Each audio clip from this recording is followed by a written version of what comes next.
Well, good evening, and welcome back, hey, to Peace Place. And what can I say? Yes, so quickly has the year finished.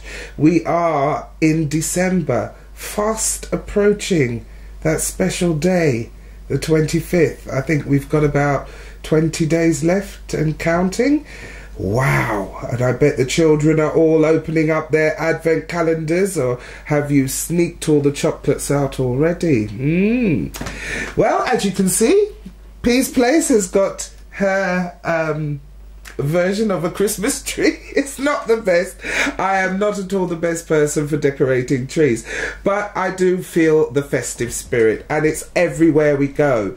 And funnily enough, you know, talking about festive spirit and everywhere we go, it kind of worries me, because the amount of spending that goes into Christmas, I mean, I remember a time when, you know, it was all about the thought that counts. But nowadays, is it the thought that counts?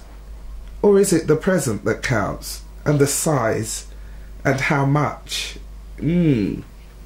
Can be a bit of a tricky one, because I've seen many people get into arguments and fall out because I spent £50 on her and she only bought me a £5 ring. You know, let's not forget the spirit and remember what it really is about. It is about giving, the representation of the three wise men traipsing across the world, across the oasis, because they followed yonder star.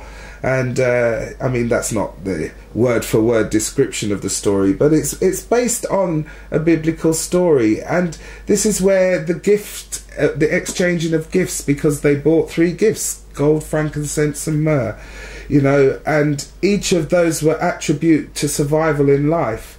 But nowadays there's no gold. Well, maybe there's gold given in jewelry and watches and such, but there's no actual giving for the love of giving and getting out there and feeding the hungry and the needy, who are going to be out there and braving all the elements out there in the cold for this terrible, dreadful winter that we've been facing.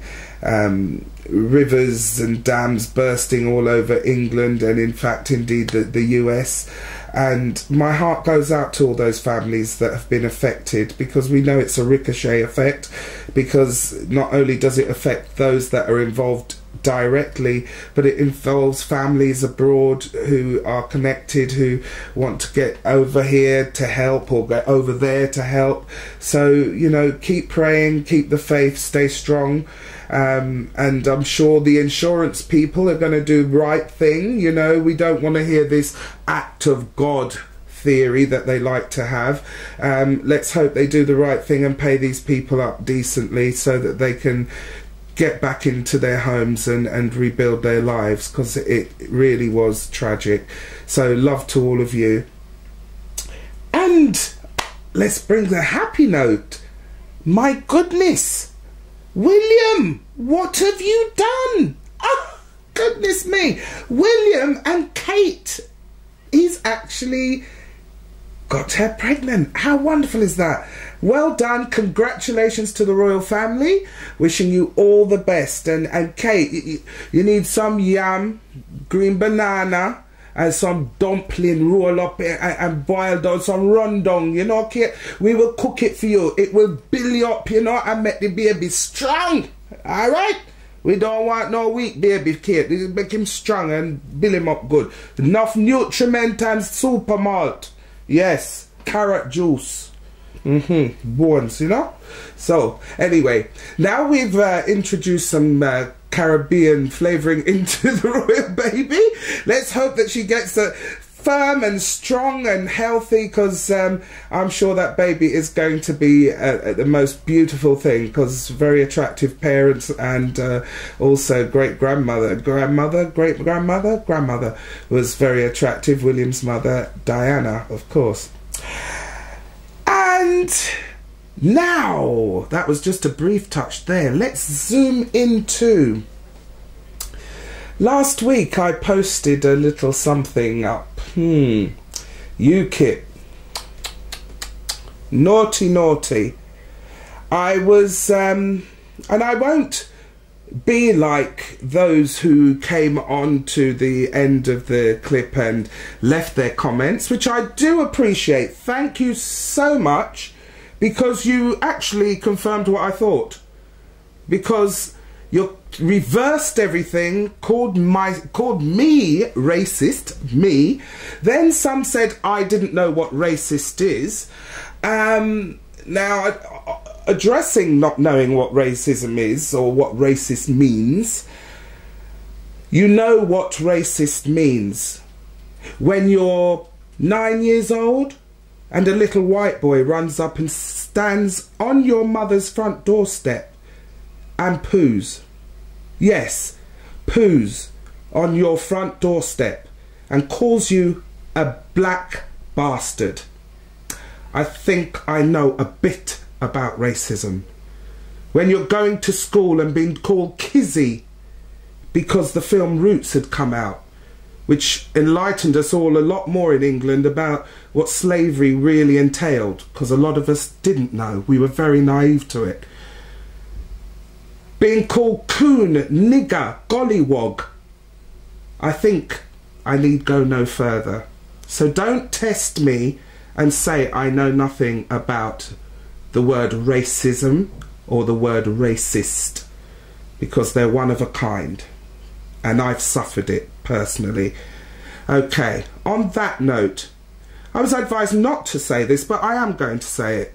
My great-grandfather was a white Scotsman, so don't look at my colour, because the fact that my hair is not as tight as some Afro-Caribbeans, that would give it away to black people who would probably know that that means that they would refer to me as a form of coolie in our terminology.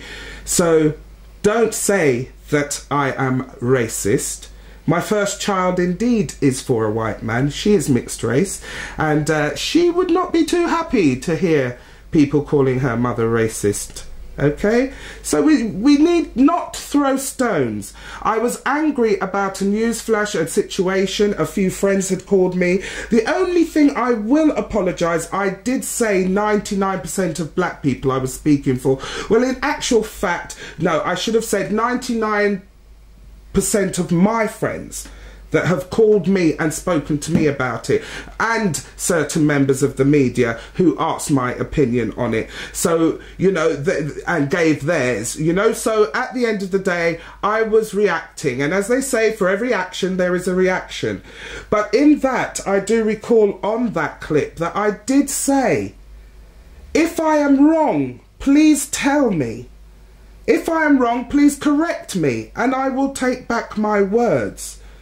But instead of people coming on and saying, well, no, P, you're wrong, it should have been this or it should have been that, excuse me.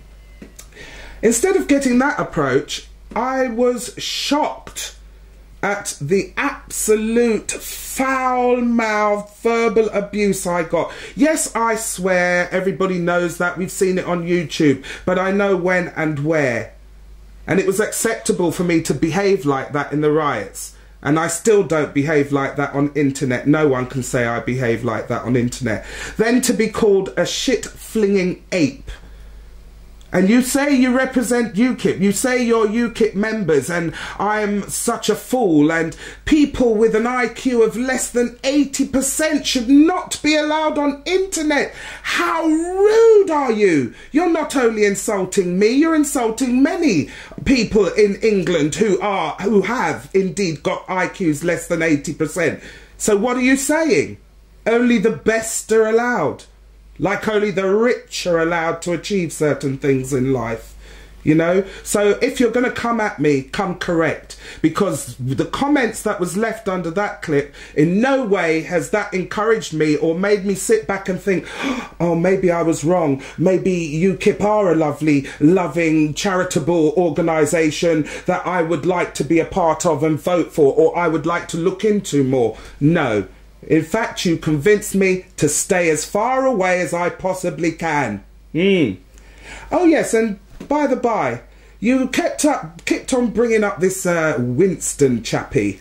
Oh, Winston, who's Winston? Your token. Yes, token Winston. And look what Winston did.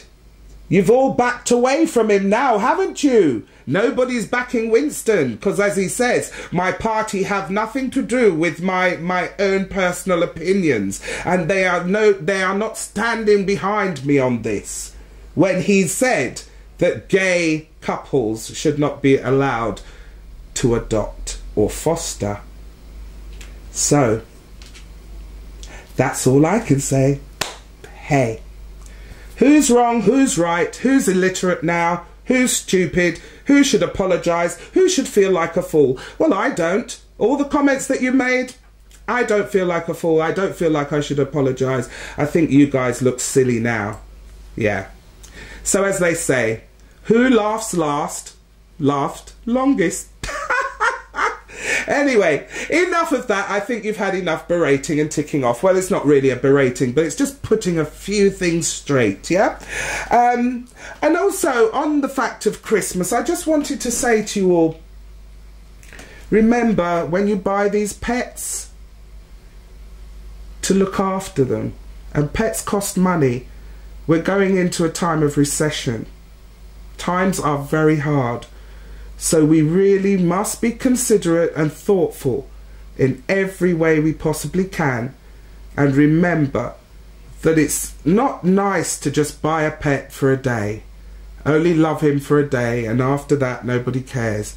The animals deserve as much respect as human beings to a level. I know there's many of my West Indian friends who would absolutely tear my head off for saying that.